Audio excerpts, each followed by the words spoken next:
Hi everybody, welcome to At the King's Table, and today I want to talk to you about something that's close to my heart, but I also think it's something that a lot of people and a lot of pastors and preachers would rather avoid.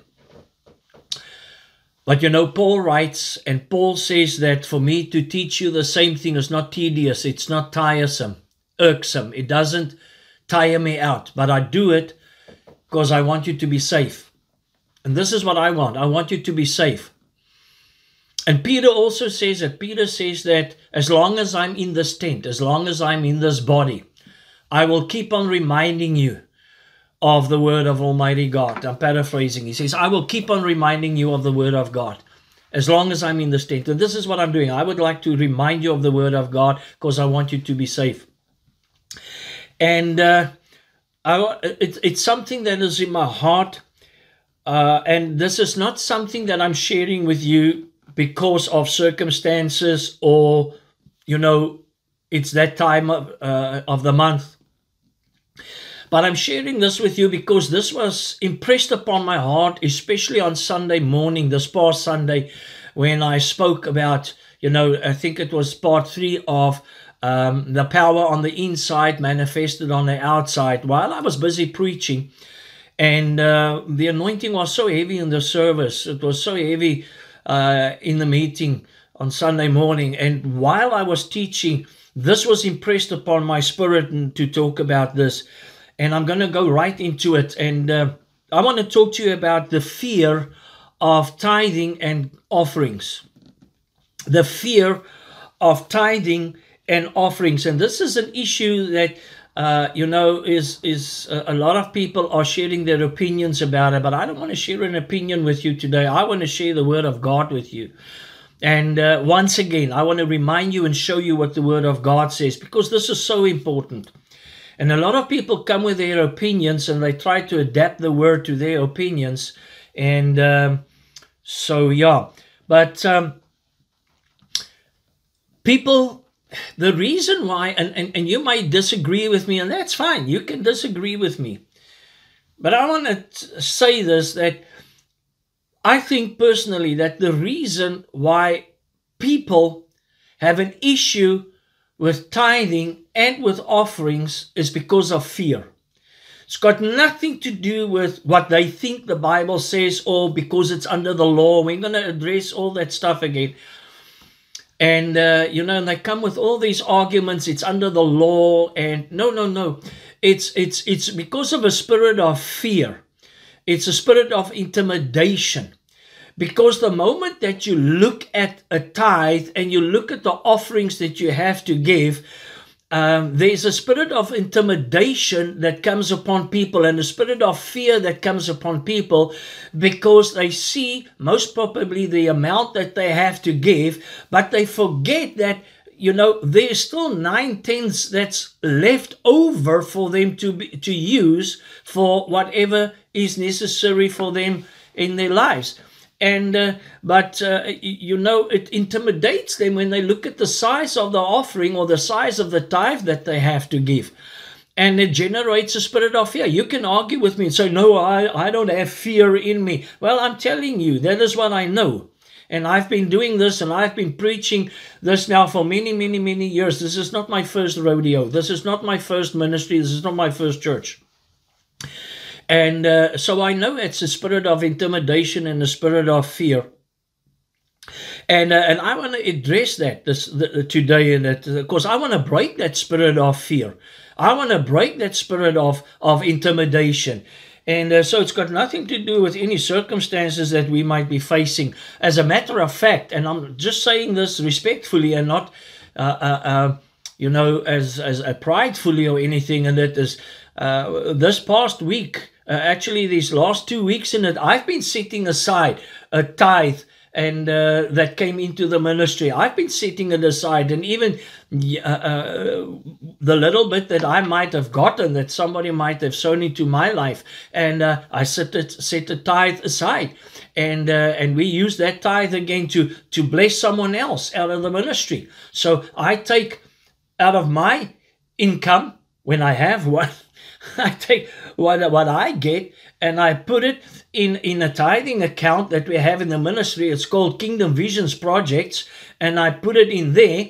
And whenever people tithe into or sow offerings or whatever into the ministry, I take a tithe out of that and I put it into the Kingdom Visions Project account, and then out of that account we bless other ministries, we bless other pastors, we bless someone else, we use that to be a blessing to people that are in need. And so you got to understand that when you sow into a ministry, when you tithe into a ministry, it has the ability to be a blessing to someone else that might have a need. All right, so I sow where the Spirit of God lays it upon my heart to take care of. I've been praying this morning, and I said, Lord, where do you want me to sow that tithe? And I think that the Lord showed me, where do you want me to sow something? And so we do it too. We don't expect other people to do it. We do it too as a ministry. We do that too. But I want to address that, and I want to talk about the fear of tithing and offerings. And we've got to understand that there are some things in the Bible that worked for Abraham, Isaac, and Jacob, and that works for everything, for everyone. There are principles in the Bible that worked for Abraham, Isaac, and Jacob. It worked for David, and it will work for everyone. Those principles don't change.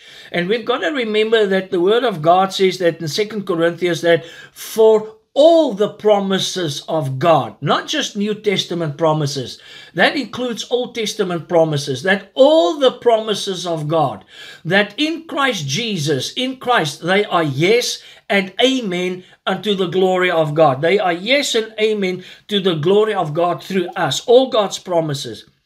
But you know what happens is people want to alter the Word of God to suit their to suit their belief system, to suit their opinions, and they want to alter it and change it to, yes, let me put it this way, to what is easy and comfortable for them.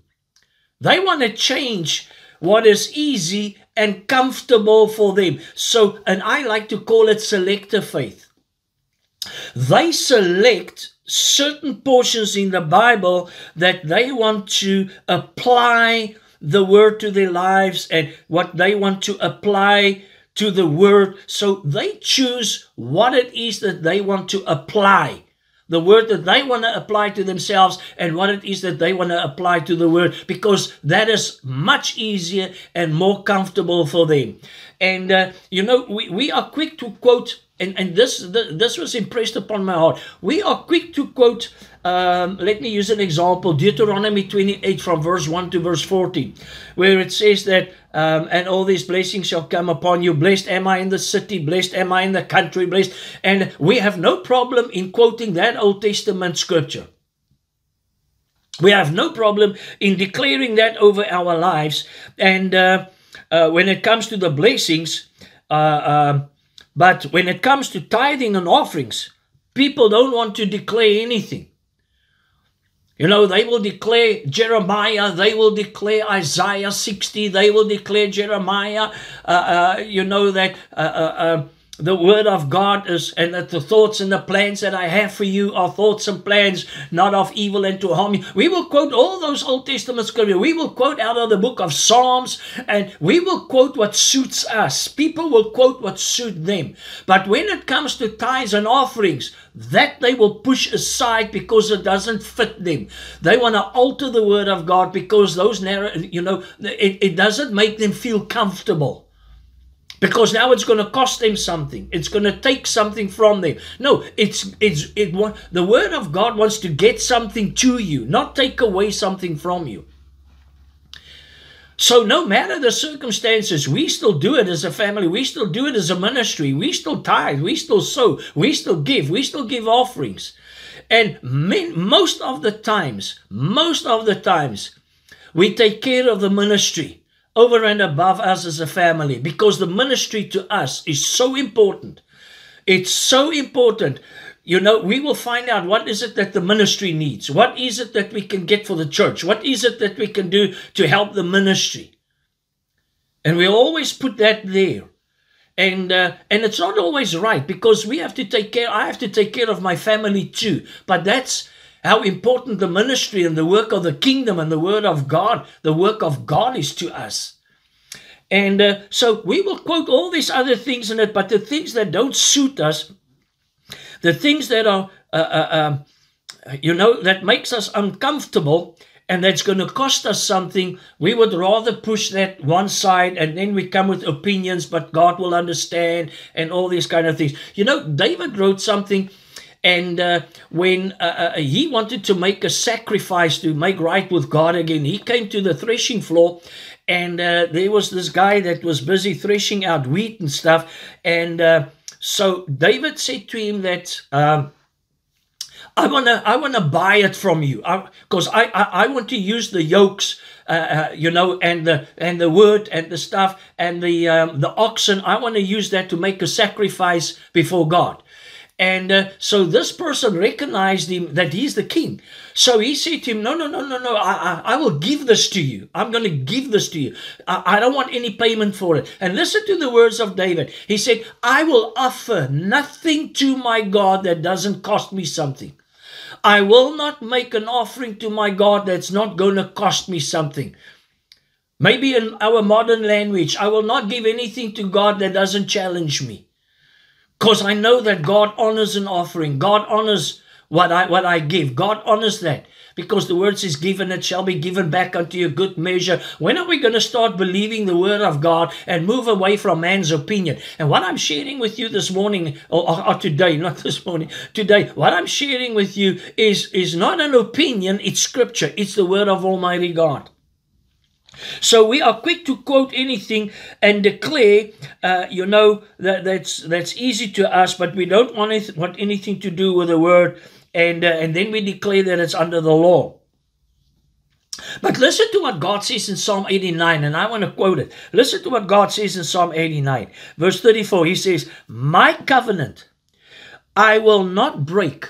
Remember what I said about people altering the word to suit their narrative, to suit their comfort zone, to suit their natural man. But listen to what God says in Psalm 89. He says, verse 34, my covenant I will not break, nor alter the word that has gone out of my mouth. I will not alter my word that goes out of my mouth to suit your comfort, to suit your natural man. I will not alter my word, and I will not change my covenant. Sorry, I didn't write it. I didn't say it. It's in the word of God. I will not change it. So let's go to Genesis 14. So let's look at the tithe. Genesis 14. I want to share this with you again. I don't care what you think about the tithe. We're going to address this thing. In Genesis 14, now people are quick to say that it's under the law, and tithing was under the law. Tithing is an Old Testament thing. It's an under the law thing. But I'm going to read this to you in Genesis chapter 14, Genesis 14, about Abraham and Melchizedek. And I want to make this statement, and you got to know this and take this to heart, is that Abraham did this 430 years before there ever was a law. Let's settle this once and for all. Pastors, preachers, and people are quick to say tithing is under the law. It's an Old Testament thing, and we're going to look at that. It's under the law. When Abraham tithed, it was 430 years before there was a law. Later on, it was taken up in the law, but it was never done under the law. It was something that God placed on the heart of Abraham. It was a heart thing. It was an obedience thing. It was something that was stirred up on the inside of Abraham. And I want you to hear this in Genesis, because this is significant, because there's parallels.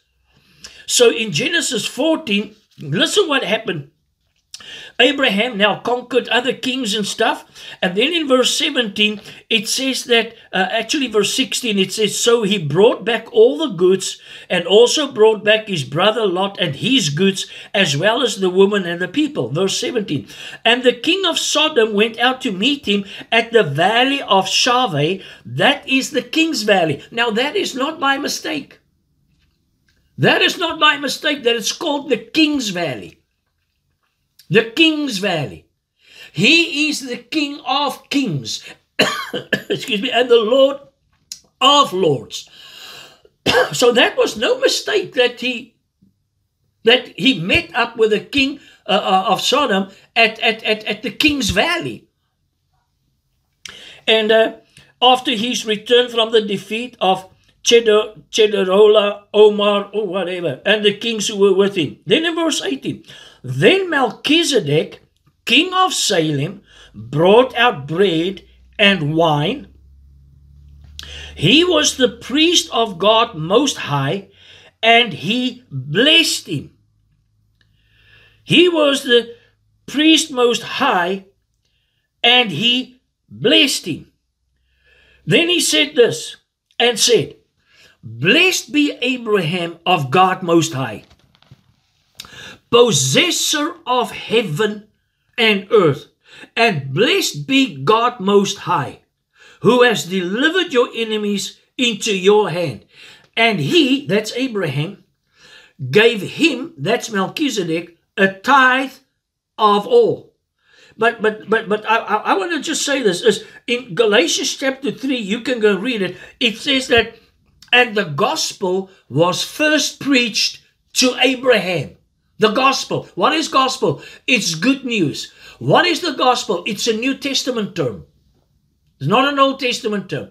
It's a New Testament term. The gospel. Galatians 3. The gospel, verse 8. The gospel was first preached to Abraham. Where was it first preached to Abraham? In Genesis 14. And what happened in Genesis 14? Melchizedek came out and then broke the bread and the wine, which Jesus did with the communion, which was a new covenant, a better covenant built on better promises. And he gave it and he shared it with Abraham. And then he spoke the blessings out over Abraham. And when he did that, Abraham took a tithe of all and he gave it to Melchizedek. That's the gospel. So you want to argue about the law and Old Testament, New Testament? That's the gospel. It was first preached to Abraham, and Abraham first reacted to the gospel. And what was the first thing that Abraham did when he heard the gospel? Is he gave a tithe. He gave a tithe. And Jesus says in Luke chapter 4, he says, the Spirit of the Lord is upon me because he has anointed me to preach the gospel to the poor. Now, according to the scriptures, if you go and read before Genesis chapter 14, when we read about Abraham, it says that Abraham was rich in silver, Abraham was rich in gold, Abraham was rich in livestock. He had over 300 servants that worked for him. He was so wealthy, he was rich. He was the wealthiest person in his time at that time. He was the most wealthiest, most blessed person. And yet, when Melchizedek came, he spoke a blessing out over him again and blessed him again and said, Abraham, you are the blessed of God Most High. And the gospel was first preached to Abraham. What is gospel? Good news. Jesus was anointed to preach the gospel to the poor. So if the gospel was first preached to Abraham, that suggests that Abraham, in the eyes of God, was actually still very poor. Think about that. Meditate on that. And out of that, what did Abraham do? He gave a tithe. Why? Because he trusted. There was something stirred up in his spirit about, I've got to do this.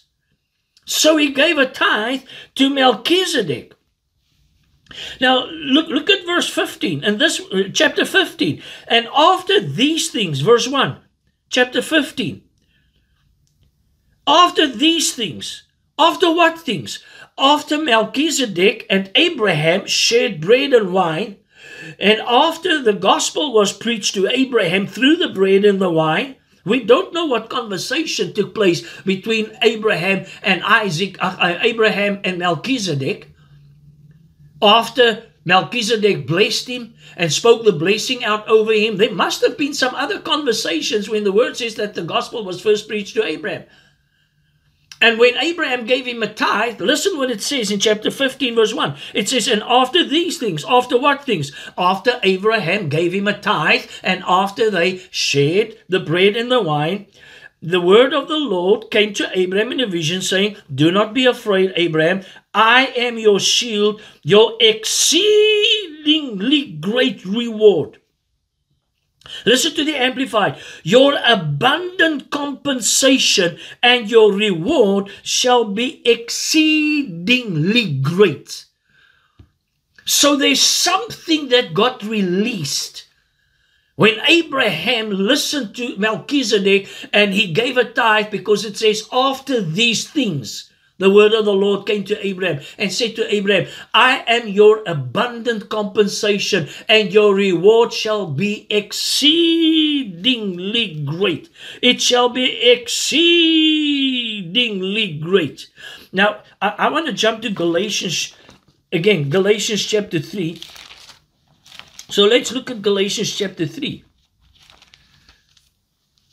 We want to shoot this holy cow and this thing that's creeping in the church, where the church, this is the thing that's starting to creep into the church in these last days, is people that are anti-tithing, people that are anti-teaching, because they say, now the Holy Spirit will teach me, people that are anti-attending a church, attending a ministry. I don't need to belong to a church. I can, and these things are creeping, and it's unbiblical, it's ungodly, it's demonic. And the people need to wake up. It's either the word or no word at all. Galatians chapter 3. Galatians chapter 3. Let's go to jump right down to verse 16. Now to Abraham and his seed were the promises made.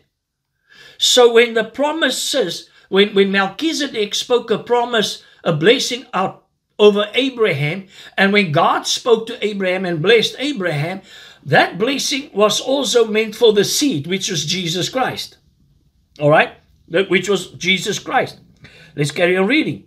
He does not say, and the seeds as of many, but as of one, and to your seed, who is Christ. Verse 17, and this I say, that the law, listen to this, that the law which was 430 years later cannot annul the covenant that was confirmed before God. The covenant that was confirmed before God. So when there was blood and wine, that is what blood suggests. It suggests a covenant. The wine suggests a covenant. Melchizedek and Abraham, covenant. Blessing spoken out over it. It says that the law that came 430 years later cannot annul. It cannot cancel. It cannot stop the covenant that was confirmed before God in Christ, that it should make the promise of no effect. For if the inheritance is of the law, it is no longer of promise, but God gave it to Abraham by promise. Now, I love verse 29. And if you are Christ's, then you are Abraham's seed and heirs according to the promise. So if Melchizedek spoke a blessing out over Abraham, and Abraham gave him a tithe, and God said in chapter 15 in it, Abraham, man, I am your compensation, I am your exceedingly great reward. Listen what he says. He says, then if you are Abraham's, if you are Christ's, then you are Abraham's seed and heirs according to the promise. So there's something that a tithe releases. Hallelujah. There's something that the tithe releases, man. Go to Hebrews. Hebrews chapter 5. Let's look at Hebrews chapter 5. You want to say it's Old Testament. Look at Hebrews chapter 5. You say tithing is Old Testament. No, I want to tell you the reason why you're not tithing is because you have fear. Hebrews chapter 5. Let's look at verse 6. Oh, let's read from verse 5. Now, he talks about the high priest and so forth. Then in verse 5 he says, so also Christ did not glorify himself to become high priest, but it was he who said to him, you are my son, today I've begotten you.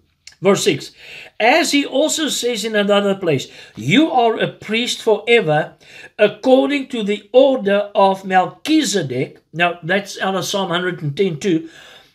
Out of Psalm 110, according to the order of Melchizedek. You are a high priest forever, after the order of Melchizedek. Jump to chapter 7. Chapter 7, verse 4. Now consider how great this man was, to whom even the patriarch Abraham gave a tenth. He's talking about Melchizedek. Now consider how great this man was, to whom even the patriarch Abraham gave a tenth of the spoils. And indeed those who are of the sons of Levi, who received the priesthood, have a commandment to receive tithes from the people according to the law. So now it became a law. It was taken up in the law, so that now after Abraham, Isaac and Jacob, the priesthood that now came through the Levites, they will receive it, they will have it, to receive tithes from the people. They will receive the tithes from the people, that is from their brethren, though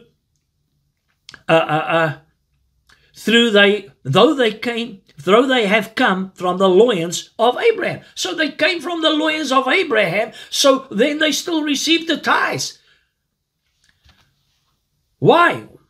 But those whose genealogy is not derived from them received tithes from Abraham and blessed him who had the promise. He's talking about Melchizedek. Now beyond all contradiction, the lesser is blessed by the better. Here mortal men receive tithes. So listen to now. So he still talks about here.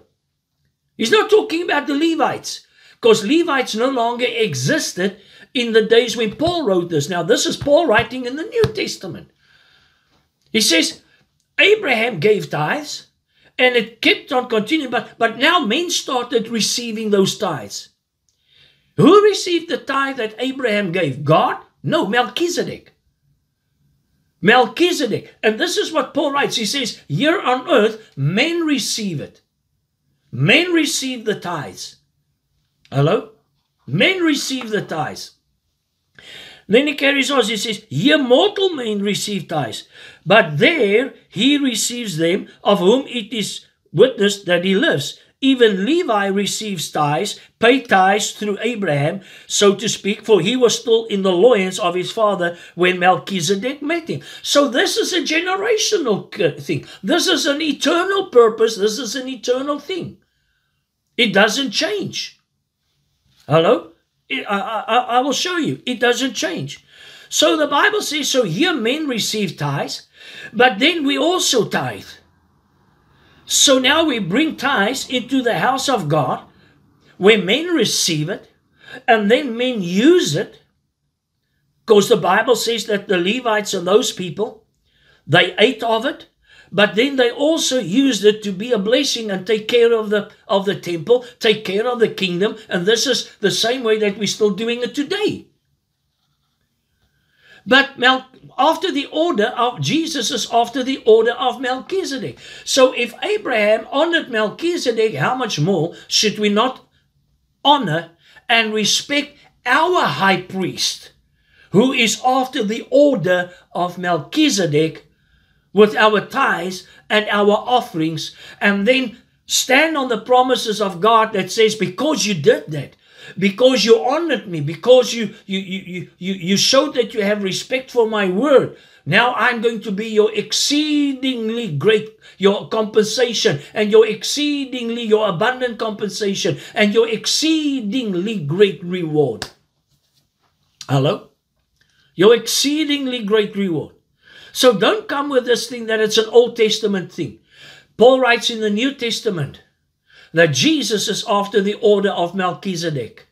And how much more should we not respect our high priest, our Melchizedek?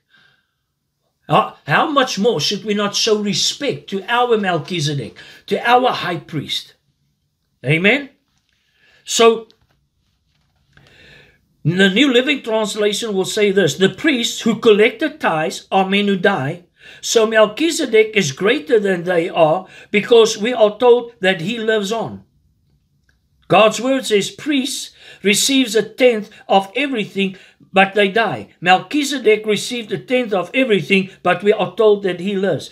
And then even Paul writes it. He says, when he talks about offerings and stuff, he says, you take care of us. You're taking care of us. Is it wrong that if we then use it to take care of ourselves too? We need to eat too. We need to take care of our families too.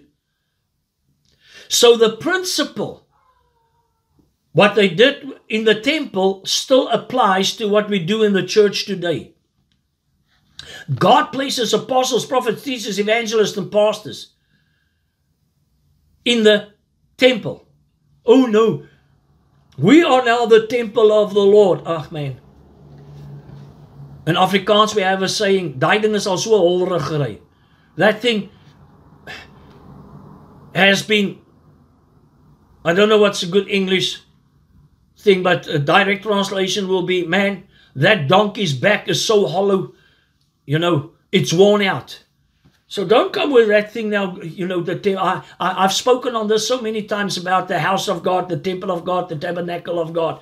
And God's got no problem with the house. God's got no problem with the synagogue. God's got no problem with the church building. God's got no problem with that. The thing is that God raised up people that are now fulfilling the same function as those that the priest did in the temple. Now we have many places where we can come together. We don't have to get in an aeroplane and fly to the temple in Jerusalem. We have many places now where we can come together. And we need to honor those places and need to honor the people that God has raised up to do the work of the ministry and take care of the household of faith. Hello? So he's after the order of Melchizedek. And we show our respect to Melchizedek, to our high priest, Jesus Christ, just like Abraham. Why did Abraham, and I want to emphasize this again, why did Abraham give a tithe to Melchizedek when there were no tithes given in those days? It was something that was in his heart that got stirred up because of the gospel. You see, that's what the gospel is supposed to do. The gospel is supposed to stir up something in your spirit, stir up something in your heart to walk in obedience with the Spirit. There was nothing written before that. There was nothing in the law. There was nothing that said to Abraham, you have to tithe. Abraham did it because of a gospel that was preached to the poor. And I hope you're going to get hold of this. Because the only thing that keeps people away from it is fear. Fear of a tithe. Fear of lack. Fear of, I'm not going to make it through the month. Fear of, why would you then declare and quote Deuteronomy 28, oh, blessed am I in the city, blessed am I in the country, blessed am I coming in, blessed am I coming out, blessed is the fruit of my basket, blessed is my children, blessed are my cattle, blessed are my cows, blessed is my house. I'm the head and not the tail. I'm above and not beneath. I'm blessed coming in, blessed going out. And when my enemy comes in one way, they will flee 7 ways. And lack is an enemy sickness. And we make all these declarations out of the Old Testament, as I said before. But when it comes to the tithes and the offerings, we will not declare, Abraham, I am your exceedingly great reward. Willie, I am your abundant compensation and your exceedingly great reward. Just because I'm facing circumstances will not deter me from sowing into the kingdom of God and being a blessing to the kingdom of God and being a blessing to someone else as well that stands in the office of a Levite, that stands in the office of a priest, that stands in the office of an apostle, prophet, teachers, and evangelists. I will be a blessing to those that God lay upon my heart and sow seed out of this ministry so that God can be our abundant compensation and our exceedingly great reward into this ministry. No matter the circumstances. There was someone that once said this. When this person was getting ready to sow a tithe, the Lord spoke to this person and said, are you intimidated by a zero? Why does a zero intimidate you? 100 rand, you put a zero behind 100 rand, it becomes 1,000 rand. Why do you allow a zero to influence you? Why do you allow a zero to bring fear into your heart that you're going to lack? Why not quote the scriptures and declare over yourself too that He's my exceedingly great reward? I'm obeying the gospel.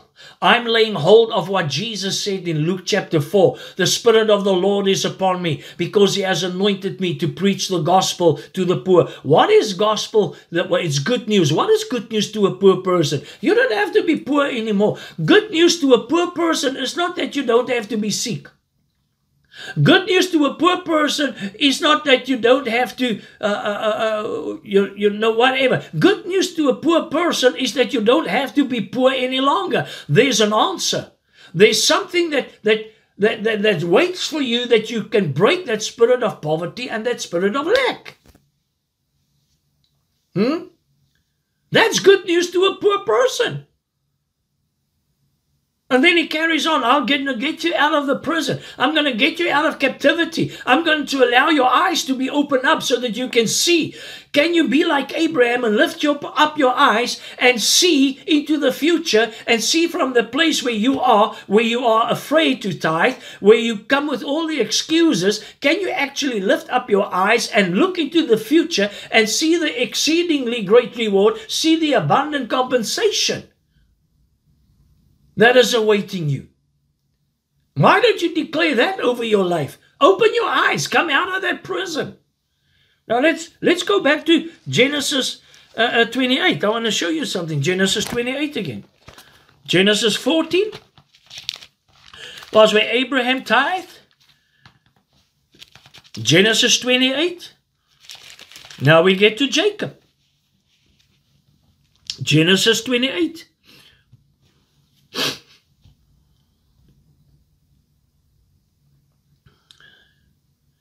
Now here Jacob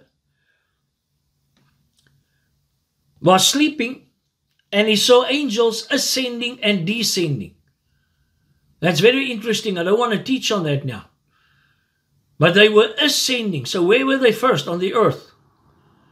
Ascending. And then they came back again. And then they ascended. And then they came back again. You know, he was dreaming. He was lying with his head on the rock. I did a whole teaching on that.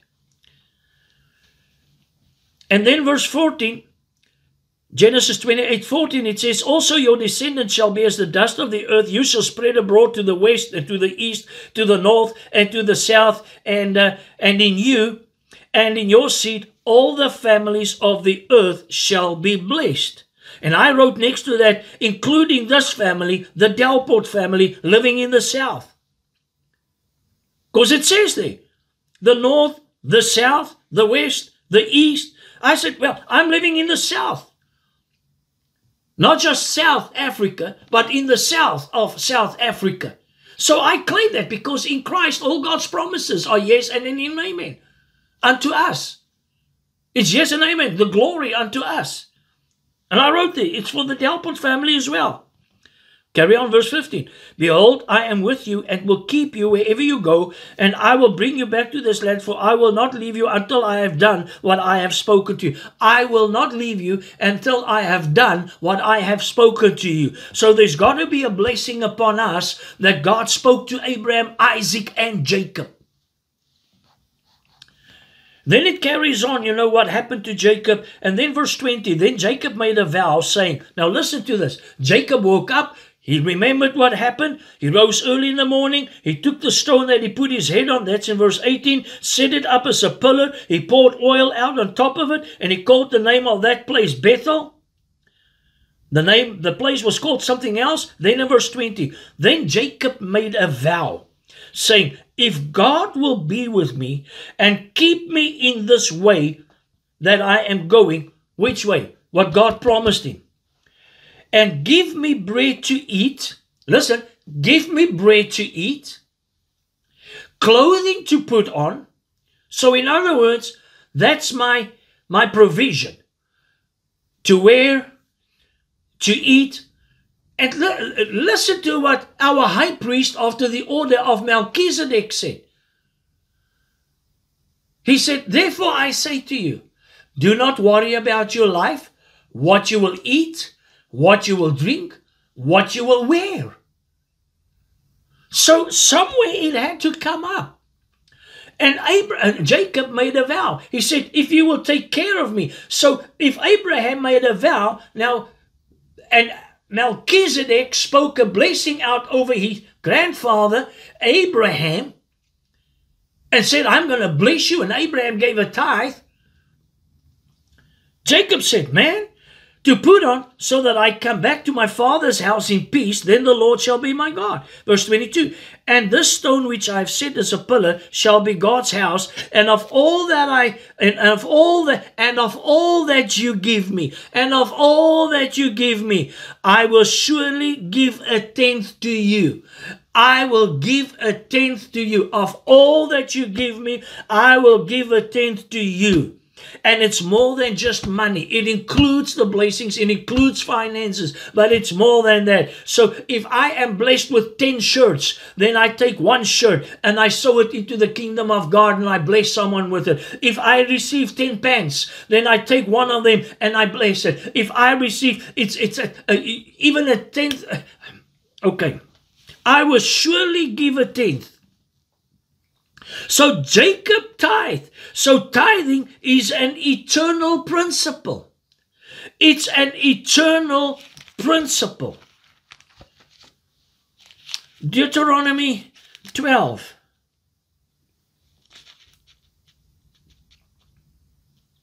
Go to Deuteronomy 12. Look at Deuteronomy 12. Let's read from verse 5. But you shall seek the place where the Lord your God chooses out of all your tribes to put his name for his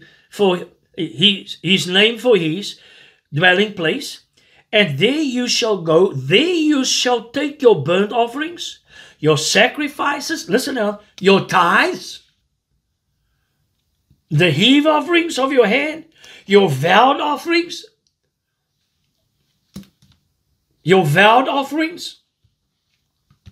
How many times have I heard this where people have made a promise to God and said, God, if you will bless me, if you will take me out of this situation, I will be a blessing to your house.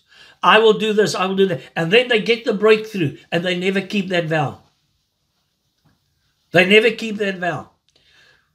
I remember a story a friend of mine told me, a colleague of mine that's also in the ministry. He had a guy that was a prospector in his house, in his church, and for diamonds. And his business started going bad. So he came to his pastor and he said to them that, please stand in agreement with me. And I promise you that I will be a blessing to the ministry. I will be a blessing to you. And so they prayed together. And the pastor said, okay, I'll be in agreement with you. So they prayed together.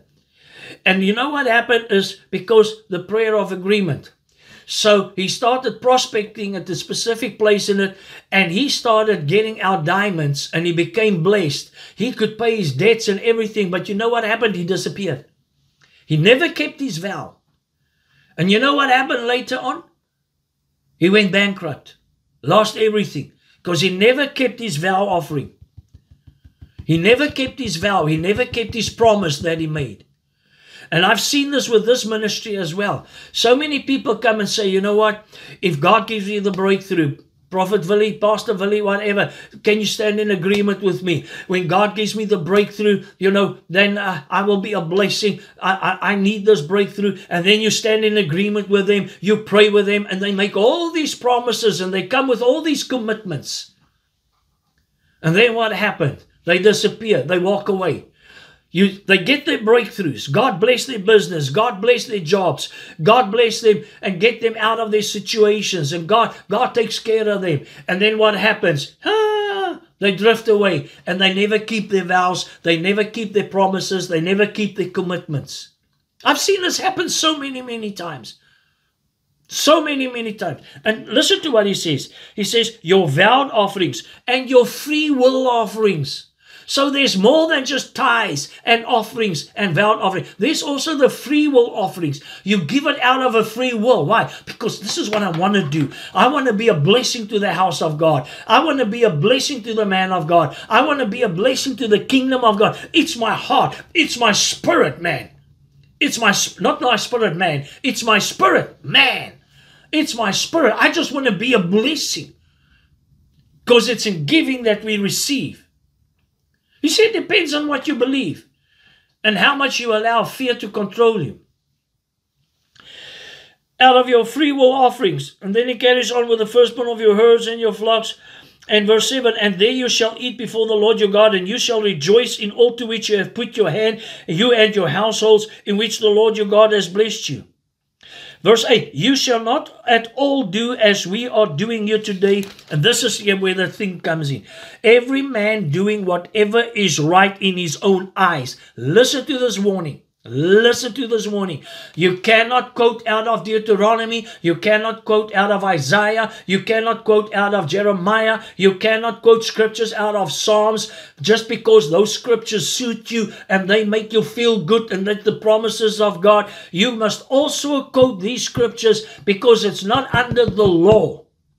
It's out of obedience. That you shall not be doing what is right like everyone is doing. What is right in your own eyes. Don't do what you think is right in your own eyes. Do what is right in the Bible, in the Word of Almighty God.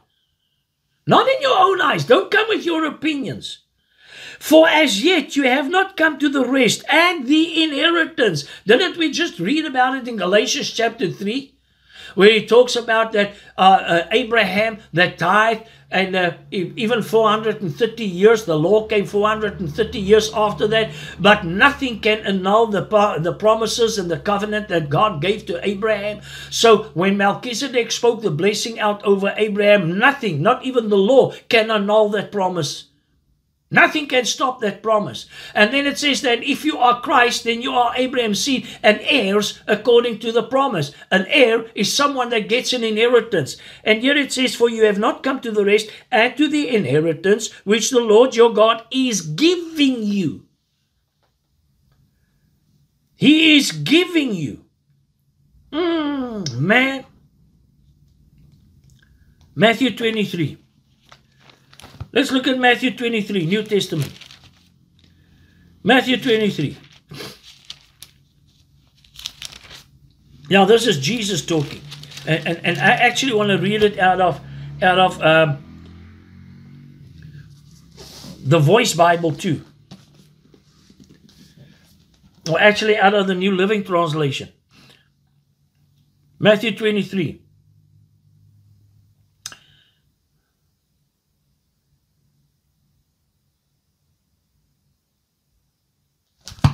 Yeah, the New Living Translation. I'm going to read it first out of the King James.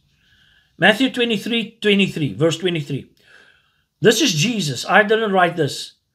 Woe to you, scribes and Pharisees, hypocrites, for you pay tithe of mint and anise and cumin, and have neglected the weightier matters of the law, even the law, justice and mercy and faith. Those you ought to have done without leaving the others undone. Now listen to the Living Translation. Oh, but he's not talking about money. He's talking about mint, and he's talking about anise, and he's talking about cumin and stuff like that. Listen to what the New Living Translation says. What sorrow awaits you, teachers of religious law, and you Pharisees, you hypocrites! For you are careful to tithe even the tiniest income from your herb gardens. So you are prepared to tithe from your herb garden. So every 10th plant of your mint, every 10th plant of your anise, every 10th plant of your cumin, you would take that plant and you would sow it. They sowed a plant. You would take a 10th of the harvest. You will take a 10th of that. You to tithe even the tiniest income from your herb gardens. But you ignore the more important aspects of the law: justice, mercy, and faith. You should tithe, yes, but do not neglect the more important things. But listen to verse 13 too. Jesus rebukes them. He says, but woe to you, scribes and Pharisees, hypocrites, for you shut up the kingdom of heaven against men. For you neither go in yourselves, nor do you allow those who are entering to go in. So Jesus rebukes the scribes and the Pharisees. He says, you don't even teach the people these things, because you don't enter the kingdom of God yourselves. You don't obey the kingdom of God yourselves. You don't do the kingdom of God yourselves.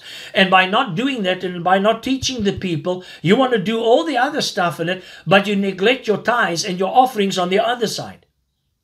You want to tithe it out of your herb garden, but you don't want to do the other things. And by not doing it, and by not showing the people, you are not entering into the kingdom of God, and so you are keeping other people out of the kingdom of God as well. So you are not allowing them to enter into the blessings as well. Hello? You are not allowing them to enter into those blessings as well. Now let's go to the very famous scriptures that people hate to hear. Yeah, I know that you're going to go to Malachi now. Yes, I am going to Malachi now. Because I want you to understand Malachi, because there's one portion in Malachi that pastors don't teach, that they don't speak on. There's one portion of Malachi, people will focus on the one portion about you have robbed me and all that kind of stuff. It's and they will argue about, that was under the law and everything. No. Wait, you haven't heard me yet. Maybe you have. But many of you haven't. Listen to this. Malachi chapter 3. Let's read from verse 1 first. Behold, I send my messenger, and he will prepare the way before me. This is the prophet Malachi giving a prophetic word about Jesus Christ. Now listen, the order of Melchizedek, the tithe. Listen to this now. This is Malachi prophesying about Jesus Christ. I will send my messenger, and he will prepare the way before me. Who is he talking about? John the Baptist. That was the messenger that was sent to prepare the way for the Messiah, for the Lamb of God. And the Lord whom you seek will suddenly come to his temple, who is us.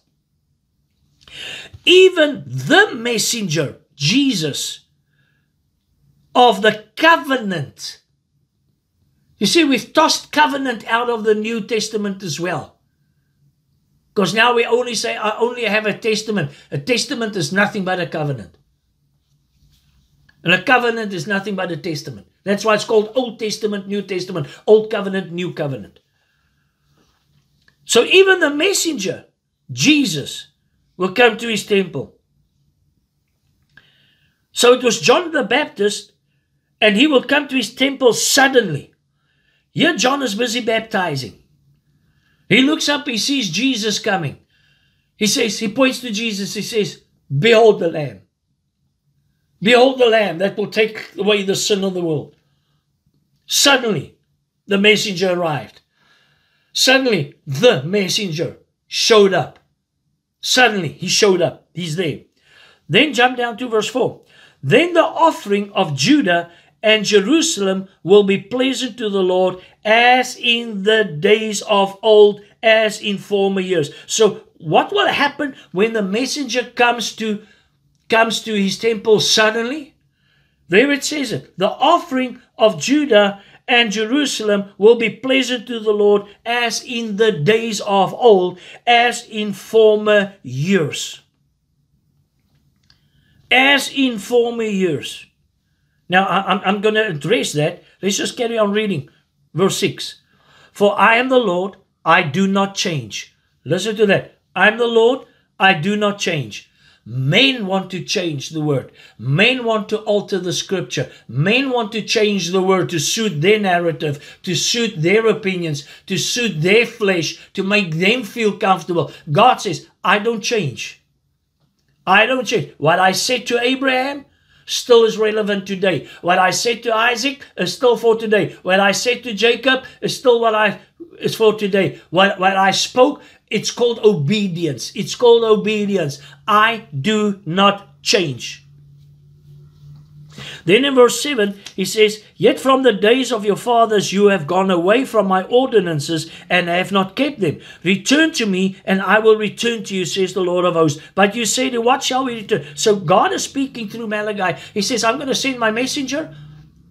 And then what's going to happen is that the offering of Jerusalem and Judah will be pleasant again, as in the days of old, as in the former years. But what have happened? You have gone away from me. You have gone away from my ordinances. You're not listening to my ordinances again. But I say to you, return to me, and I will return to you. And you say, in what way shall we return? Where have we gone astray? Where have we walked away from you? Verse 8. Will a man rob God? Yet you have robbed me. But you say, in what way have we robbed you? In tithes and offerings. Remember, God says, I don't change. You have robbed me in tithes and in offerings. Where did they rob him in tithes and in offerings? Let me show you. 2 Chronicles 31. 2 Chronicles chapter 31. From verse 5. As soon as the commandment was circulated, the children of Israel brought in abundance, the first fruits of grain and wine, oil and honey, and of all the produce of the field, and they brought in abundantly the tithe of everything. Listen, they brought abundantly the tithe of everything. And the children of Israel and Judah, then the offerings of Judah and Jerusalem will be pleasant to the Lord, as in the days of old, as in former years. the tithe of everything. And the children of Israel and Judah, who dwelt in the cities of Judah, brought the tithe of oxen, of sheep, also the tithe of the holy things which were consecrated to the Lord their God, and they laid them in heaps. And in the 3rd month they began laying them in heaps, and they carried on doing this for 4 months every day. And when Hezekiah and the leaders came and saw the heaps, they blessed the Lord and his people Israel. Then Hezekiah questioned the priests and the Levites concerning the heaps. And Azariah, the chief priest from the house of Zadok, answered him and said, since the people, now listen to this, since the people began to bring the offerings into the house, he calls the tithes also offerings, into the house of the Lord, we had plenty to eat and have plenty left. For the Lord has blessed his people. He keeps the promises that he gave to Abraham, Isaac, and Jacob, and what was made by Melchizedek. He keeps it. For the Lord has blessed his people, and what is left is this great abundance. So now the priest says, no, King Hezekiah, no. These heaps are the leftovers of the tithes of Judah and the rest of the people. These are the tithes, these are the leftovers of the tithes, because we've already taken our portion so that we can eat. We are already taken care of. The pastors, the preachers, the priests, we are already taken care of. These are the heaps. Because the people kept on doing it, they kept on giving, because God has blessed his people. I hope you're getting this, because God has blessed his people. God has blessed his people. Now Hezekiah, verse 11, commanded them to prepare rooms in the house of the Lord, and they prepared them. Then they faithfully brought in the offerings, the tithes, and the dedicated things. Verse 21, and in every work that he began in the service of the house of God, the Lord, and the commandment to seek his God, he did it with all his heart, so he prospered. They brought in the tithes faithfully, the offerings and the tithes, and God prospered him. God prospered the people. But you say, how have we robbed you? You will get back to that time of Judah and Jerusalem as in the days of old. But now listen what happened. In Haggai, chapter 1. Listen what happened in Haggai, just a little bit before you get Malachi. Haggai, Zechariah, and Malachi. Haggai, chapter 1. Now what happened? Verse 7. Thus says the Lord of hosts, consider your ways. Go up to the mountains and bring wood and build the temple, that I may take pleasure in it and be glorified, says the Lord. You looked for much, but indeed it came to little. And when you brought it home, I blew it away. Why? Why, says the Lord of hosts? Because of my house that is in ruins, while every one of you runs to his own house. Therefore the heavens have withhold the dew, and the earth withhold its fruit. For I called for a drought on the land, and the mountains on the grain, and the new wine, and the oil, and whatever the ground brings forth on men and livestock, and on all the labor of your hands. Why? Because you did not take care of my house. So there was something that happened that God said, you are robbing me. What are they robbing him of? Of taking care of my house. You have placed your house above my house, and you started taking care of your house more than you took care of my house. So now everything is drying up. But I want to tell you that the offering of Judah and Jerusalem is going to come back, because when the messenger comes, it's going to be restored. Tithes and offerings will be restored back into my house again. And you're going to return to me, and I will return to you. But in the meantime, you are robbing me. In what way have we robbed you? In tithes and in offerings. You're not taking care of my house anymore. Therefore you are cursed with a curse. Oh, no, I'm no longer under the curse. I'm no longer under the curse. Okay, let's go back to Deuteronomy 28, which people are so quick to quote, and people love to quote Deuteronomy 28, verse 1. They love to quote verse 1 to verse 14. Blessed am I, blessed am I, blessed am I. And Jesus actually stated it in Matthew when he started preaching. He said, blessed are, blessed are, blessed are, blessed are, blessed are. Blessed are. And yes, cursed is he who hangs on a tree. We are no longer under the curse. Get this, please, get this. We are no longer under the curse. But the curse is still out there. There are still weeds. Onkruid. There's still sickness. There's still disease. There's still death. These are all curses. They are still sweating and toiling, trying to make a living. There's still murder, stealing. The curse is still out there.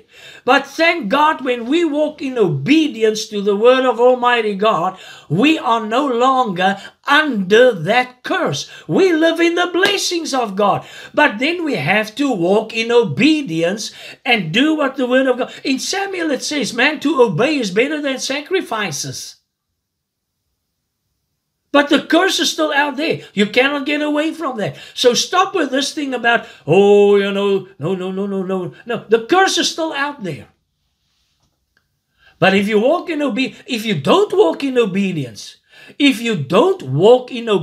I'm sorry to say this, but it's a biblical principle. If you don't walk in obedience to the word of God, what happens? You open yourself up for the enemy. You open yourself up. You break the hedge. Listen to what happened to Job. The devil came to God and said to God, man, I cannot touch Job because you've made a hedge around him. And God was bragging about it. He says, there's no one more righteous than Job, my servant. Why? Because he walks in obedience to my word. He walks. And what happened? Job broke. Even though the word says that Job did not sin with his lips. Yes, he did. Because he started speaking negative stuff at one stage. But then he turned around and said, no, that's not right. That's not right. He broke the hedge. Hello? So will a man rob? So the curse is still out there. So if you don't walk in obedience, I'm sorry to tell you this, you can call grace as much as you want to. I'm not mixing law and grace, because this is not law. This is obedience. I'm not mixing law and grace.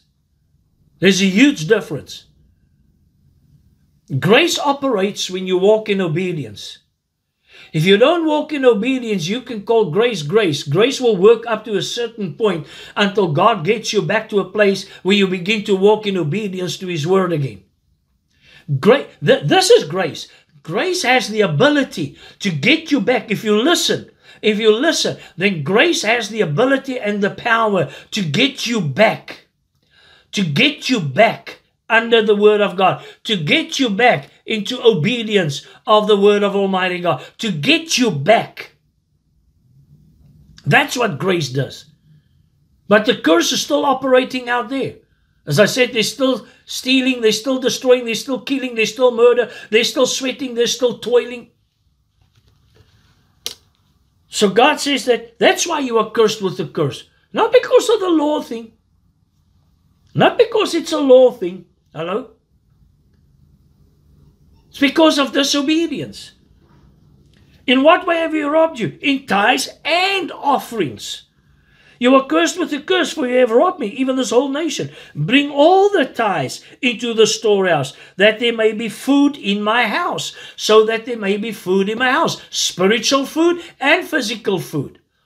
The priests and the Levites ate from the food, from the tithes. They used the tithes and the offerings. They got their salaries out of the tithes and the offerings. The food, the food tithe, they used the food tithe. They ate from the tithe of the food, of the fruit, of the grain and the offerings, of the sheep and the oxen and the goats and the stuff that was offered. They took a tithe, and that became their source. That became their life, taking care of their households. And then the rest they used in the service of God's work. Today we use it in the service of the kingdom. That there may be food in my house. What is that? There's also spiritual food. It takes money to preach the gospel.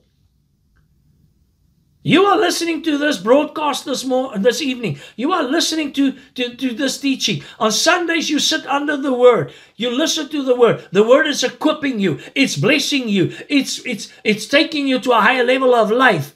It's teaching you how to obey the Word of God. It's teaching you how to speak right, how to declare. It's teaching you who you are in Christ. It's equipping you until you get to the same stature, the same standard, of the same height of Christ Himself, to be like nothing less than Jesus Christ Himself, to live on that level. Your will be done on earth as it is in heaven. Let it be done on earth. You're getting equipped to do it. But you know what? It takes finances. It takes money. We don't charge for it. We don't say, I'm not going to, when you come in, did you give your tithes and your offerings? No, I haven't. Okay, sorry, go and wait outside. You are not allowed into the house. I'm not going to preach to you. First bring your tithes and your offerings, then you can sit under the window. No, we don't do that. We still preach. We still give the word out. We still take care of the house of God. We still bless other people. We still sow. We don't charge for what we do. But then you too have a responsibility to take care of the house of God, so that there can be food in His house. That there may be food in my house. And try me, test me in this, says the Lord of hosts, if I will not open for you the windows of heaven and pour out for you such a blessing that there will not be room enough to receive it. We just read it in 2 Chronicles that they had to make more room. King Hezekiah built more storehouses. The biggest problem that you should have is not lack, it's not sickness, it's not disease, it's not poverty. The biggest problem that you should have is when you say to people, I have a problem. What problem do you have? I don't have enough room. I've got to make some more room. God is blessing me. I don't have enough room to receive all the blessings of God. I've got to give out. I've got to make some more room. I've got to be like a river that flows. It's coming in, it's got to go out. God blesses me. I'm taking a tithe and some offerings. An offering is the thing that you give that hurts. A sacrifice. Tithe is what belongs to God. It belongs to God. Does God, let's just make this very clear. Does God need your tithe? No. Does God need your money? No. Does God need? No. The gold is mine, the silver is mine, the cattle on 1,000 hills are mine. He sits on a golden throne. The streets of heaven are paved with gold. Jesus wears a golden belt around His waist. In heaven there's no lack, there's no sickness, there's no poverty, there's no disease, there's nothing lacking. Your will be done on earth. Does God need it? No. But what it does, it shows our dependency upon God as our source. It shows and proves our obedience and our faithfulness. Because when He comes, will He find faith on the earth? Because without faith, it is impossible to please God. So even tithes and offerings is an action of faith. It's an act of faith. It's an act of faith. If you don't tithe, if you don't give offerings, it's an act of fear. But if you give your tithes and your offerings, it's an act of faith. And without faith, it is impossible to please God. For he who comes to God must believe that He exists, and that He is a rewarder. Just like Melchizedek spoke a reward out, a blessing out over Abraham. Just like God spoke out a blessing over Jacob. Just like God spoke a blessing out over his house. And He's a rewarder. I am your exceedingly great reward, your abundant compensation. Listen what He says. If I will not pour out for you such a blessing that there will not be room enough to receive it, and I will rebuke the devourer for you. Oh, Willie, but we have an open heaven. Yes, we are living under an open heaven. But what causes the blessings to flow from that open heaven is our obedience, faith. Faith releases the blessings to flow from heaven through that open heaven, through that open window, through that open door, through that open heaven. Our obedience and our faith is the thing that stops that blockage, excuse me, that breaks that damn wall, where the blessings of God can begin to flow. And I will rebuke the devourer for your sake, so that he will not destroy the fruit of your ground, nor shall the vine fail to bear fruit for you in the field, says the Lord of hosts. That sounds like a promise and an oath to me. Verse 12, and all the nations will call you blessed, for you will be a delightful land, says the Lord of hosts. So stop this thing that Malachi, tithes and offerings, is an Old Testament thing. God says, I'm going to bring it back. The prophet prophesied. He said, when the messenger comes, you see, and you are not taught that in churches. I haven't heard any other preacher share that portion. That is a prophetic word that when Jesus Christ comes, and now it's been fulfilled because John the Baptist came and he prepared the way for the messenger. And Jesus said, and the prophet said that when that happens, when the Messiah, the messenger shows up, something is going to change. It's going to be like the days and the offerings of Judah and Jerusalem will be pleasant to the Lord as in the days of old, as in former years. And we just read what Judah and Jerusalem did in 2 Chronicles. It'll come back in Jesus' days. And in his days, the righteous shall flourish. Then those who feared the Lord, verse 16, spoke to one another, and the Lord listened and heard them. So a book of remembrance was written before him for those who fear the Lord and who meditate on his name. Oh, glory to God. So it's not an Old Testament thing. So even in the New Testament, he calls, or even in the Old Testament, he calls tithes an offering. Bring all your offerings. That includes the tithe. It's an offering. It's an offer that you put before God. Remember what David said. I will not offer anything before my God that doesn't cost me something. Let's finish. 2 Corinthians chapter 9. 2 Corinthians chapter 9. 2 Corinthians chapter 9.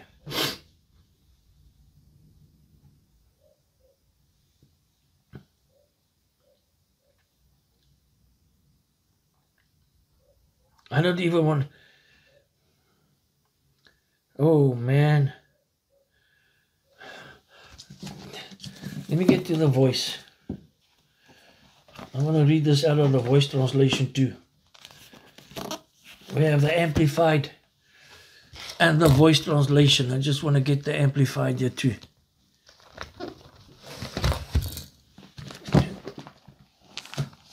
Second Corinthians chapter 9. Let's read the King James first. You King James. Let's read from verse 6. But this I say. Who say? Paul. He who sows sparingly will also reap sparingly. He who sows bountifully will also reap bountifully. So let each one give as he purposes in his heart, not grudgingly or of necessity. Just stop there.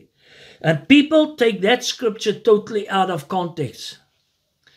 People with their opinions, they change the word of God to say, listen what the scripture says. The scripture says, let each one give as he purposes in his heart. So God leaves it up to me to decide how much I want to give, what I want to give. He leaves it up to me. No, that's not what the scripture says. The scripture says, sowing sparingly and generously. Listen what he says. He says, he who sows sparingly will reap sparingly. He who sows bountifully will reap bountifully. Let each one purpose in his heart. So in other words, you purpose in your heart how it is that you want to give. Do you want to give sparingly? Then you're going to reap sparingly. Do you want to give bountifully? Then you're going to reap bountifully. Now, don't come with, but I've been doing this and I am not reaping bountifully. Listen to your words. Listen to your declaration. You are making negative declarations. Why don't you change that and say, man, God's word forever is true. I'm sowing bountifully, therefore I'm going to reap bountifully. I'm sowing, so therefore I will be blessed in Jesus' name. He will not withhold. There's an open window over me and you begin to declare, man, you speak the word of God. You don't declare your circumstances. You don't declare what you don't have. You declare what you see. You declare what it is. Therefore, we too speak. He will reap bountifully. Let each one give as he purposes in his heart, not grudgingly or of necessity. For God loves a cheerful giver, and God is able to make all grace. Now you've got to go to chapter 8 to understand the grace. Abound toward you, that you always, having all sufficiency in all things, may have an abundance for every good work. Oh man, now we can carry on. Now may he who supplies seed to the sower and bread for food supply and multiply the seed you have sown and increase the fruits of your righteousness while you are enriched in everything. Then in verse 13, while through the proof of this ministry they glorified God for the obedience of your confession to the gospel of Christ and for your liberal sharing with them. Hello? Obedience, sharing. In the Old Testament, it's even called the tithe and the offering. The tithe is even called an offering. I don't want to go back to that. We just said it. Listen to the Amplified. Remember this. He who sows sparingly and grudgingly. What is sparingly and grudgingly? You know why people have a problem with the tithe? And they only come with an excuse of, I'm just going to give an offering. Because now, according to that scripture in 2 Corinthians chapter 9, they now make up their minds about the size of their offering. So I'm just going to give, this 10 rand. I'm just going to give 50 rand. I'm just going to give 100 rand. And why do they decide that? Because it makes the flesh feel comfortable. That I feel comfortable with that. That is my comfort zone. That is what I can afford. Forget obedience. Forget obedience. It's not about obedience. That is what makes me comfortable. So I'm going. So they give what makes them comfortable, and then they think that I did something good for the kingdom of God. I got something, and when you talk about the stuff that I'm talking about today, about the tithe and the offerings, then they come, there we go again. The only thing that the church wants is my money. All that I hear is about money, money, money. But did you know that the New Testament talks more about wealth and money than anything else? Go and check it out. You perish because of a lack of knowledge. And then you become grudgingly. Yeah, the only thing that they want, they talk about the tithe again. I'm not here to make the pastor rich. And then you take out a 20 rand and you put it in the offering basket. And why? Because it makes you feel good. I gave something to the kingdom. I gave something to the work of the Lord. No, that's grudgingly. You know what's going to happen? You're going to reap grudgingly. Now, don't stop just with tithes. It talks about tithes and offerings. And what a lot of people do is they might be giving the tithes, but then they say, oh, well, I've already given my tithes. I'm not going to give an offering.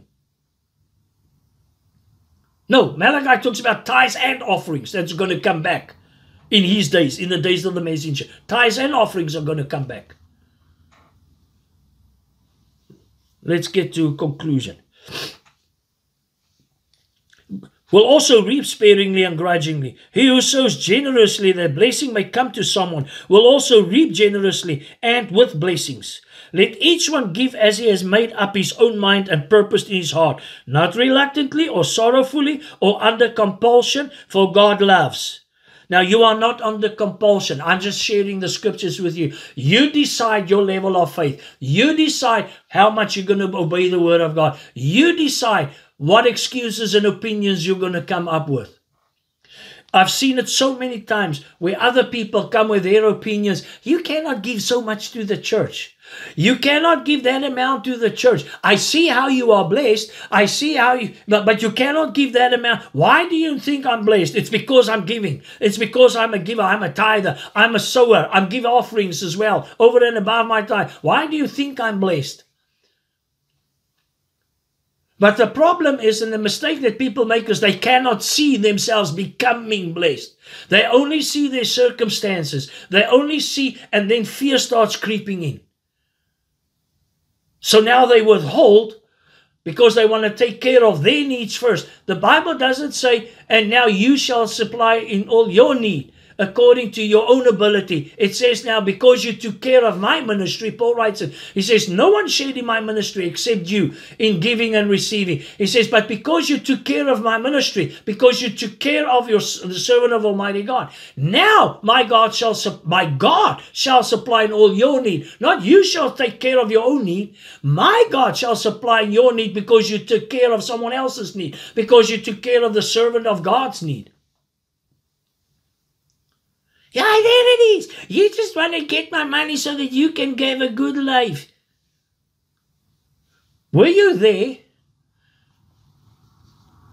when my wife and I took out the last bit of money that we had in our wallet to go and bless someone else when we needed food in our own house? Were you there? And I'm not telling you this to intimidate you or so that you think how good I am. But I want you to understand something. Were you there when people came and they brought their tithes and their offerings? I've done this so many times in Porterville. You can ask the people in Porterville. They were there. They were witnesses. And there was someone in the church, and sometimes it's even a stranger that came for the first time. And the Spirit of God would speak to me on the inside. And what I will do is I will take out the offerings that was in the offering basket. Whether it was tithes and offerings, it was one thing. Tithes and offerings, it was one thing. I would take out the offering and I will walk to that person and put it in that person's hand and say, the Lord bless you. I don't know. There could have been 30,000 rand in the offering basket.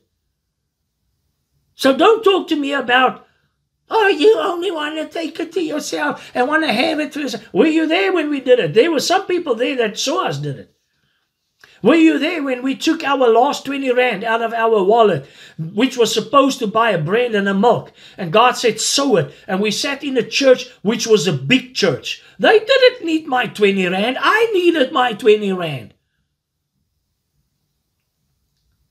They had this huge building that they built, cash. They had no debt, nothing. And now God says, sow that 20. I said, no, I need it. No, we took it out and we sowed it. And God blessed us. God honored that. So don't look at the circumstances and see, but I have a need. No, how do you break that thing? Is by taking care of the house of God. Now my God shall supply in all your need. It's got nothing to do with getting your money. It's about getting you to obey the word of God so that the blessings of Melchizedek, so that the blessings of Almighty God can flow from an open heaven. I don't want to see heaven closed over you. But you keep it open through your obedience and through your declarations over your seed. You water your seed through the words that you speak. So let's continue with this. Let each one give us his purpose in his heart. And for God, he takes pleasure and prizes above other things and is unwilling to abandon or to do without. A cheerful, not a grumpy, not a grudgingly, a cheerful, joyous, prompt to do it giver whose heart is in his giving. Your heart must be in your giving. Abraham's heart was in his giving. Jacob's heart was in his giving. Isaac's heart, he sowed in the year of drought. He sowed. His heart was in his giving. You see, it depends on what is in your heart. You will come with excuses about law, under the law, no more for me. And God is able to make all grace, every favor, and earthly blessing come to you in abundance, so that you may always, under all circumstances, and whatever the need, be self-sufficient, possessing enough to require no aid or support. And I'm stating this openly on this broadcast. I'm done with debt. I'm done with debt. There's no such a thing as good debt. Some preachers will teach, and I've said it before and I repent. If you are able to finance that debt, then it's okay to go in debt. No, God said, oh, no man, nothing. I've learned my lesson. I've learned my lesson. And even through this teaching, I'm not putting my faith in you. Because the Bible says, cursed is he who trusts in man, who puts his faith in man. Some will put their faith and trust in chariots and in horses, but I will put my trust and my faith in Almighty God. I've learned a hard lesson. Oh, no man, nothing. No more, no more, no more. God helps me to pay off this debt, never to go into debt again. Never, ever again. I will not put my faith in the bank. I will not put my faith in whatever, in my credit card. No more. I'm done. It's done. It's over. I've made up my mind. You see, I still learn some stuff too. After preaching 45 years, 37 years full time, I still learn. And I still make mistakes. But thank God for repentance. Thank God for the word of Almighty God that sets us free and delivers us. And you're going to be... Okay. Listen to the Voice Bible. 2 Corinthians. But I will say this to encourage your generosity. The one who plants little, harvests little. And the one who plants plenty, harvests plenty. Giving grows out of the heart. Otherwise, you reluctantly grumbled yes, because you felt you had to, or because you couldn't say no. But this isn't the way God wants it. For we know that God loves a cheerful giver. Verse 8, God is ready to overwhelm you. Listen to this. God is ready to overwhelm you with more blessings than you could ever imagine. So that can you even imagine the blessings? So that you always be taken care of in every way, and you'll have more than enough to share. Verse 10, the same one who has put seed into the hands of the sower and brought bread to fill our stomachs will provide and multiply the resources you invest and produce an abundant harvest from your righteous actions. You will be much rich, but you will be made rich in everything. So that your generosity will spill over in every direction. So in other words, your generosity will even affect others. Your generosity will even affect others. And I want to close with this. It's something that I wrote down that I want to share with you. People with their opinions will say that the tithe was done away with or doesn't apply to us in our days anymore. They will even find churches that will tell them you don't have to tithe. They will find churches and ministries that don't even speak about the tithe. And it's exactly like the scribes and the Pharisees. You don't enter into the kingdom, so you close the doors and you shut it so that others can't go in there either. Hello? And then they will find churches that will tell them that we have evolved. We've moved on. We are no longer living in those Old Testament days. We're no longer living in biblical, in New Testament days. We're no longer living in those times, and we have evolved. And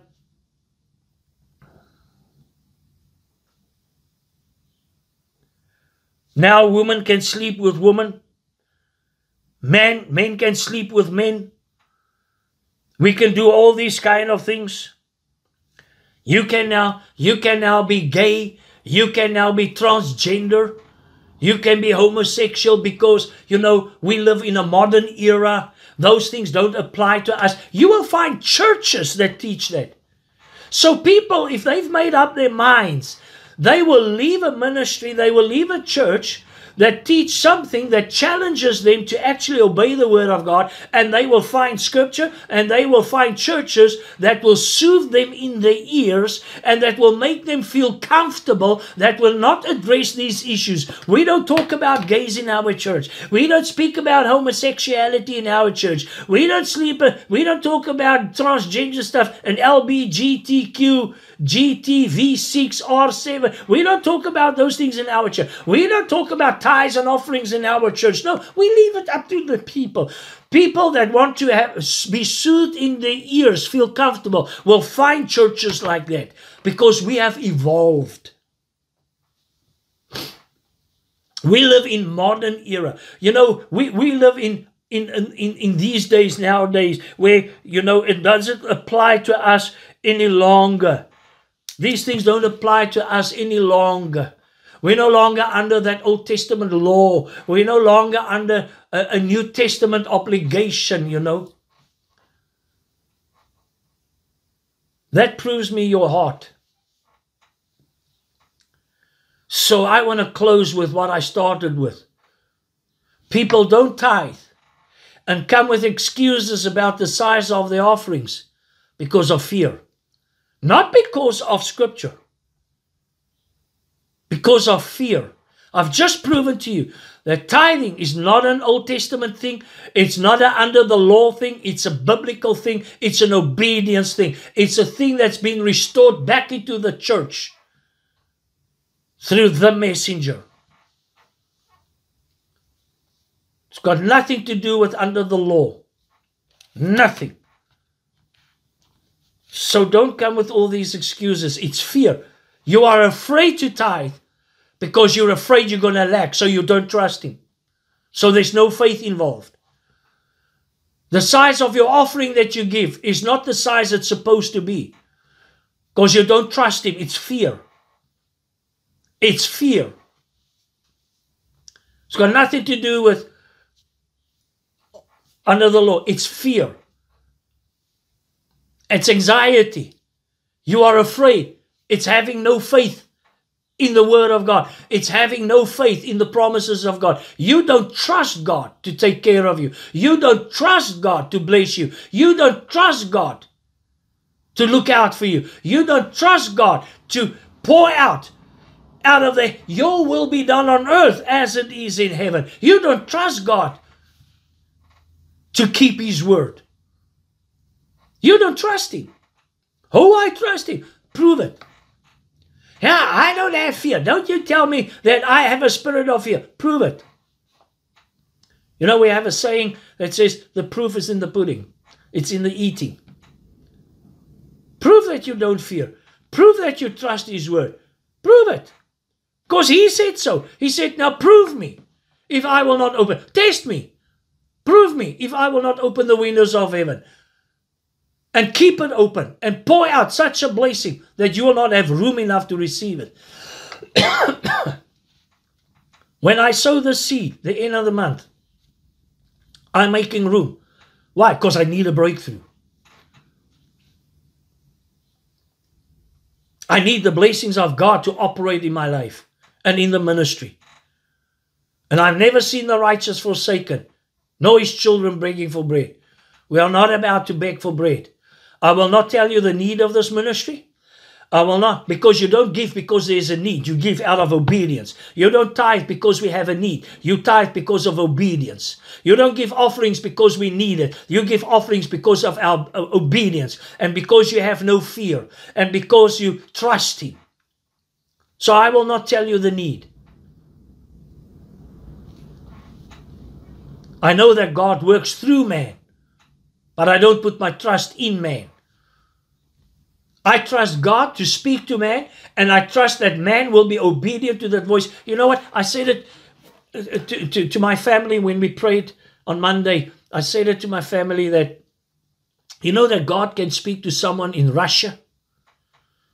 And I prayed this. I said it to God. I said, I know that I don't put my trust in man, but I put my trust in you, and you are able to raise up people. And you can speak to someone in Russia and say to someone in Russia and give them the name of the ministry. And then he goes onto the website and he finds Kingdom Lifestyle Ministries. And he clicks on partnership or partnership. And he sees the banking details. And God spoke to him and said to him, I want you to be a blessing to that ministry. I want you to be a blessing to that household. Now he has a choice to be obedient or not obedient. God can speak to a person in Russia. God can speak to a person in Germany. God can speak to a person in Namibia. God can speak to a person in England. God can speak to a person in in Iraq. God can speak. God can speak to a person in Pretoria. God can speak to a person in Cape Town. God can speak to a person in Mossel Bay. God can speak, but it's for that person to decide, am I going to walk in obedience? Because God's trying to get something to me. So if I trust Him, if I obey Him, and if I do what God tells me to do, God spoke to me about this ministry. God spoke to me about Willie Delport. God spoke to me about Kingdom Lifestyle Ministry. God spoke to me about, I'm going to be obedient to the voice of Almighty God because I trust Him and I do it by faith in Jesus' name. Not because there's a need. We might have 5 million rand in the bank. For all that you know, we might have 5 million rand in the bank. So it's not because we have a need. It's because God wants to get something to you. God wants to bless you. So let's stop this thing about we live in the times where we don't have to tithe anymore. Don't listen to other people's opinions, because other people will talk you out of the blessing because they walk in fear. They don't have trust. Oh, I do have trust. No, you don't. I don't have fear. Yes, you do. They will talk you out of it if you open your ears, because they've already made up their minds. So don't fall for opinions. Go for the scriptures. Go for biblical principles. And don't listen to preachers that are too afraid to challenge you to trust the word of God. That are too afraid to talk about stuff that's going to be a challenge. That are too afraid to talk about finances. That are too afraid to talk about wealth. That are too afraid to use the word prosperity. That are too afraid to say tithes and offerings. They will influence you and close the doors of the kingdom so that you cannot enter into it. And I will not be one of them. I will not be one of them. I will teach it. I will speak it. I will proclaim it until. So don't everyone do what he thinks is right in his own eyes. Do what is right in God's eyes and what is in the Word. Amen. Amen. Well, I'm going to close there. I'm going to stop there. And I just want to say thank you for tuning in. Thank you for listening to this broadcast. And thank you for those that are so faithful. You know, there are so many that have stopped being faithful. They want to eat the fruit. They want to eat the fruit of the word. They want to eat the fruit of the teachings. They want to eat the fruit of the ministry. But then they don't want to be obedient by taking care of the house. Don't be one of them. Don't be like some of them. And once again, to every faithful. I see people that when I say something, they say, Amen, hallelujah. But they don't listen, they don't hear. I've said faithful. I've said to every faithful partner. And then there are people that say, yes, amen, but they've never sowed anything into this ministry. Listen to me. I pray over every faithful partner, and I thank God for every faithful partner that is prepared to take care of the household of faith, that is prepared to take care of the king. Here men receives it. We receive it on God's behalf. But He's the one that blesses you, because you take care and bless those that take care of His kingdom, and that is equipping you. Hello? So to every faithful partner, thank you for taking care of this household of faith. Thank you for sowing into the ministry so that we are able to preach the gospel, because it takes money. It takes finances. People think the gospel is for free. Yes, it is. But there's some stuff behind the scenes that need to be taken care of. Paul had expenses to get on a boat. Paul had expenses to travel. Peter had expenses. The disciples had expenses to go and preach the gospel. But they didn't stop it because people didn't give. They kept on preaching it because it's for free. So thank you, partners. Thank you for taking care of the house. And thank you, above all, not just for taking care of it, but thank you above all. I want to thank you personally on behalf of God. I want to thank you on behalf of Jesus Christ. I want to thank you for your faithfulness, for having faith and not fear, for trusting God and not doubting God's word. Thank you. Thank you from heaven for not walking in fear and for trusting God's word. And like Paul said, I pray that now my God shall supply in all your need. Your need means that maybe today you might need 60,000 rand. That might be your need for today. Tomorrow your need might be something else. Tomorrow your cupboards might be full. Your car's full of petrol. Your debts are paid. But you might have a need for something smaller. God will supply in all your need. So depending on what your need is today, God will supply that according to His riches in glory. That's my prayer to you, as it is written. Amen. I pray that over you. So thank you for listening. Thank you for tuning in. Share this on your social media page. Share this. After I'm done, I'm going to show you a little clip. I've done it before, but I'm going to show you this clip again that's going to come up about why I tithe. Why I tithe. And I trust it's going to be a blessing to you. So watch until the end. Watch until the credits come up. Watch until the end. And then afterwards, press that share button and on your Facebook page. Press that share button on the YouTube page. And let this word go out. And don't fall for other people's opinion. Don't let any person ever, even me included, don't let any person ever talk you out of what the Bible says. The Word of God is the highest authority, not man's opinion. I don't care if he's got a doctor's degree, if he's got a professorate in theology. I don't care who he is. If it doesn't line up with the Word of God, reject it. Amen. God bless you. Have an awesome time with God. Wherever you're watching from, tomorrow, walk in the blessings of God and be obedient. When God speaks to you, don't allow doubt to rob you. But don't obey the word. Obey the unction of the Holy Spirit. When God speaks to you, just the last thing, I know, the devil, listen, the devil. Oh, how do I know it's not the devil that's telling me to sow? How do I know it's not the devil that tells me? Because the devil will never ever tell you to take care of God's kingdom. As a matter of fact, he will tell you to withhold it from God's kingdom. Because he knows that if you obey, there are blessings that come with obedience. And he doesn't want you to walk in the blessings of obedience. So the devil will never ever be the one that will tell you to take care of God's household, to take care of God's kingdom. He will never ever tell you. So whenever you feel that unction, I'm going to sow, I'm going to give, you better believe that it's the Spirit of God, just like with Abraham. Nobody told Abraham. It was something that rose up on the inside of his spirit. And the devil will never do that. So don't fall for that lie that it's the devil or for that doubt that creeps in. Because if you fall for it, you rob yourself.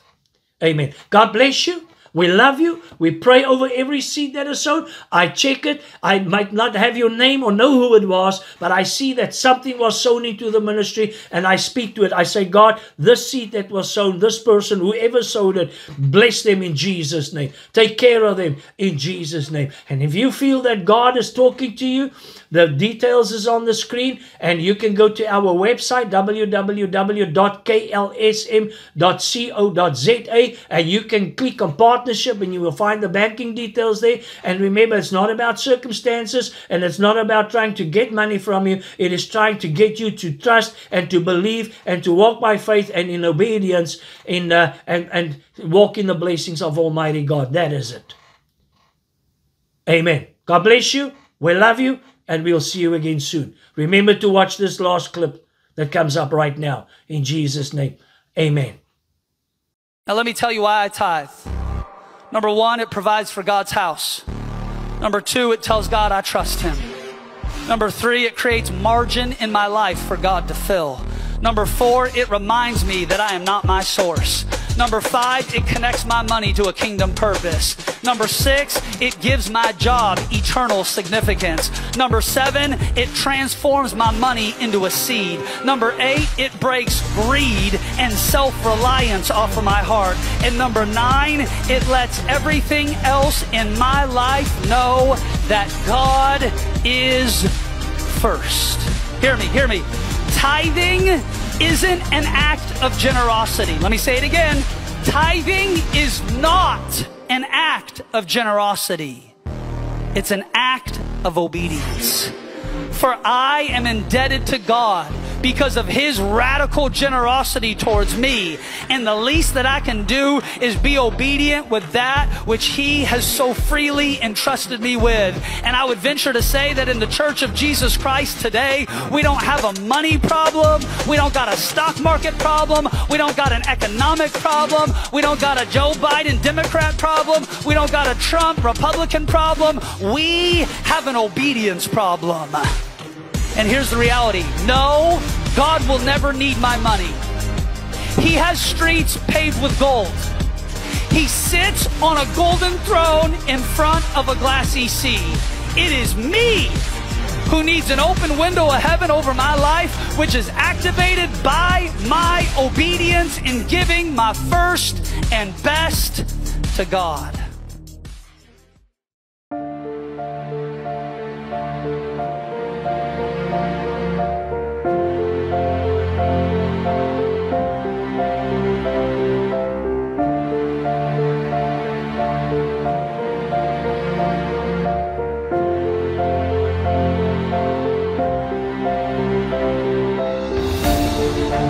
Thank you.